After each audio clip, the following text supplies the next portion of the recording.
So Sybil attack is when one person creates 10,000, 20,000, 30,000 accounts that seem to be different people, but actually they're controlled by a single person that can then harvest all of the rewards or tokens or whatever it is that they're targeting. And that's been really a plague in the crypto space for a while now.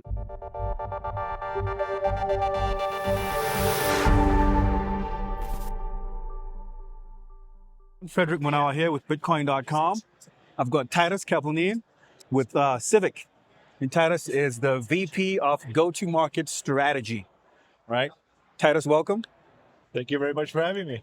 And you've got an interesting profile, right? Developer, product guy. We were just talking before this, and you're talking about all the different components that make up your role. So tell us what you do at Civic, and maybe you can tell us what Civic does as well. For sure. So my role at Civic is to make sure that the product gets into the hands of the builders that want to protect their apps from either a bot attack or a Sybil attack, or want to help them comply with regulations around KYC and understanding who they're doing business with. That's my role, is essentially to structure the narrative, create the strategies, be in front of the right audiences, you go to the right conferences, pitch to the right people, ensure that Civic gets into the right hands. That's interesting. Do you mind explaining what a Sybil attack is to for sure, to our audience? So Sybil attack is when one person creates 10,000, 20,000, 30,000 accounts that seem to be different people, but actually they're controlled by a single person that can then harvest all of the rewards or tokens or whatever it is that they're targeting. And that's been really a plague in the crypto space for a while now. The people are becoming more sophisticated. They're organizing face farms. They're organizing ways to beat these systems. So it's a big focus in the crypto space. You know what's interesting is that in crypto itself, in the architecture, if you look at whether it's Bitcoin, let's say a proof of work consensus mechanism is in fact designed to prevent Sybil attacks, right? So that's why you have proof of work. It makes you do some work before you append to the blockchain. You append a new block to the blockchain. It makes you do that those calculations, right? Which is what I guess makes Bitcoin expensive, because it uses all that computational power. So that's also a version of, I guess not a Sybil attack, but it's called what's the name again? Sybil resistance, I believe, is the term, to prevent Sybil attacks in the blockchain. So if we can prevent it in Bitcoin, in our architecture, we should also be preventing it on the user layer as well, which is what Civic is doing. Yeah. So that's interesting. So Civic, I remember when your founder founded the company and they had the ICO, and I think a lot has happened since 2017 when I first heard about it. So what's changed from the old Civic to the new Civic of today? If you want to talk about history, I'll go back to the Bitcoin initial thesis that the founders had. Can we anchor attestations to the safest chain out there, which is Bitcoin? I think that proved to be a very expensive adventure. So then they looked at Ethereum for a while, and we built on Ethereum for the longest of time until it became very expensive to build on Ethereum mainnet as well. And at that point, I think that's when Solana was starting to appear. And then Civic kind of reinvented itself on Solana after Ethereum became very expensive. There was no L2 yet, so you couldn't really go on an L2 and do things there. So we went in that direction, and throughout that journey, we went through verifying sort of NFT projects and then doing work in that space for a while. But then that market collapsed.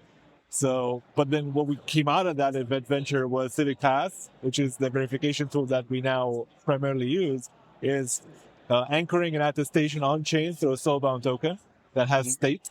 So it's essentially an active or revoked or rejected or frozen pass to be able to enforce some security rules. And it says something about that address. This address now has passed a capture verification or has passed a liveness verification through a biometrics check. Or this is a unique address in this ecosystem that we verified, or this person has been KYC.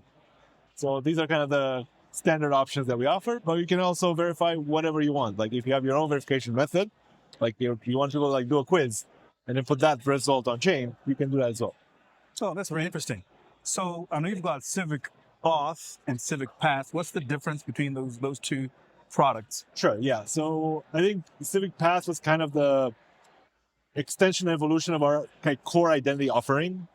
What we realized along the way is we need builders to have simpler solutions to identify users beyond Web3, right? Because right now, like to use Civic Pass, you need to have a wallet. To have a wallet, you need to understand seed phrases and private keys and like all that fun stuff, to the most part. What we said is like, well, let's give builders another tool where we abstract the wallet away from that conversation. Okay. Still non-custodial, but very simple, tied to an authentication method that you can deploy in a couple of minutes. So no bells and whistles, no strings attached, no crazy stuff like that. But once you deploy it, you then have the option to add the path element to it and verify your users. It's kind of like a role-based authentication service where you're given a role in the org based on some permissions that you have, right? And then you can use the path to govern those permissions. So only verified people with these credentials can access the rewards or the gated part of the app or whatever you're protecting. So what are some of the, so that's great for developers. I know that we were talking about, well, we didn't talk about bots, but I think when you were explaining a Sybil attack, you talked about people with multiple identities and so forth. And we were talking about AI before. What are some of the problems that you guys either are solving already or you think you'll be able to solve with the advent of AI, bots, and these, very realistic Deepfakes. sorry. Yeah. I mean, they're getting better like by the week, maybe even by the day. I don't know. And I've always thought that crypto would have a solution for that with cryptography and verification. But I always thought it was like ZK proof related would be the solution.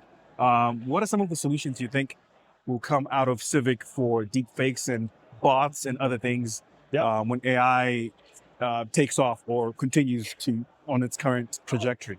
Yeah, so one quick take on ZK. So I think like from my perspective, we should let the chain do its thing, which is like provide the proofs for the attestations. That's why we're putting the attestations as a soulbound token instead of creating ZK proofs. Because there's no reason for us to add that compute overhead when it comes to creating the proofs. You can create those attestations and let the blockchain secure them, because that's what like the proof of work or stake or whatever the blockchain is does, right? So that's one thing. And then on the AI piece, like deepfakes and whatnot, I think for one, we help builders essentially filter out the bots and the fake account attackers with like either a simple test like a CAPTCHA pass, right? Or a liveness detection, which is like a 3D face map, which is stronger than a video, right? Because it not only captures the video itself, right, which you could spoof with a good screen and like high resolution and whatnot, but it forces the user to move their head closer and further from the camera, creating some distance points that create that face map, right? And that is very hard to replicate in an AI environment right now. This is like state-of-the-artness, like sure. We don't know where the future goes with that, but I think what we need to continue to reinforce like our fight against these fakes is let's add multiple methods of authentication and like verification of that particular individual to make sure that like if they pass all like 2 or 3, then we have assurance that they're a person. If they only pass 1, then you have less assurance. And I think from a deepfake perspective, I think where the world could go, I'm not sure if it's going to go there or not, is when you're generating these videos, like you would need to have some sort of signature. When you're uploading a video, like can you add a signature that, hey, these are the real people in that video? The same way we're now doing like these consent forms at events, like capturing the likeness and like consent that to be filmed and so on. We're signing all these papers. Like, can we digitize that and put that in the file and say like, hey, this 3 people that are in this video, we verified that are actually indeed real human beings and they're not being spoofed and they've consented to doing the video. And even if it's a deepfake video, but they agreed to do it. I don't know if you saw the Trump video that was released about like the Gaza with yeah, No. that was a deepfake. Okay. Right? That was like an AI generated video, but like they released it. So there's like categories of AI generated video right now. So Right. we need some sort of identity system underlying to either delegate consent of the people inside of that video or inside of that photo that was generated, or to ensure that those are actually real people that are in the material. Right. Right. Okay. So different things. Yeah. Right. So besides, I guess, your core products right now, I think you said Civic Pass is kind of like, that's where your main focus is right now. Well, I think Civic Pass is older, right? It's like it has more time in the market. We had almost, well, no, we've passed 1 million passes to date. So Okay. we're over 1 million passes issued. It's been around for a few years now. The other product, Auth, I think has a bigger footprint potential because it addresses like a broader market of developers. It's Right. not just people needing to verify identity specifically, Right. but anyone who needs to like authenticate users in their app. Right. But that's a newer product. We launched it at DevCon last year. Still in alpha. We're doing a big release soon. So we're excited about putting that out there and getting in the hands of more developers. Okay. Any other, maybe not products that you're actually working on, but then are there any other projects or products that you in the future would like to work on or you see yourselves working on? And I'm thinking probably something related to AI, but I'm not sure. I mean, I think from an AI perspective, we want to bring in the best AI technology to help us ensure that we can distinguish a person from an AI bot, right? That's where we want to continue to innovate and bring in the best tools Right. and provide those to developers. And then the other one is we are actively exploring AI agent identity use cases where how you can essentially delegate or tie an AI agent to the human being that programmed it to be released out there in the wild. Because I've been talking to builders, and a lot of them don't mind to have bots or AI agents in their ecosystem, but what they want to know is who is responsible for that bot, who built them, and who is the beneficiary of their actions. Right. Right. Okay. That's interesting. And besides Civic, what other apps or projects or networks are you most excited about in the crypto space right now? Besides your own stuff. Besides my own stuff, yeah. Look, I'm like we're super excited to see like the evolution in EVMs, like and Okay. how rollups are coming up as kind of app chains. That's gonna be interesting as people are spinning up app specific chains, and if we can bring in tools bundled with that, that's something that I'm excited about. To like give developers a kind of an end-to-end launch this rollup, and it works with all these other tools that are the mainnet. That's one thing I'm excited about. Unichain just went live, so that's pretty cool. That they were able to Unichain, launch their own chain.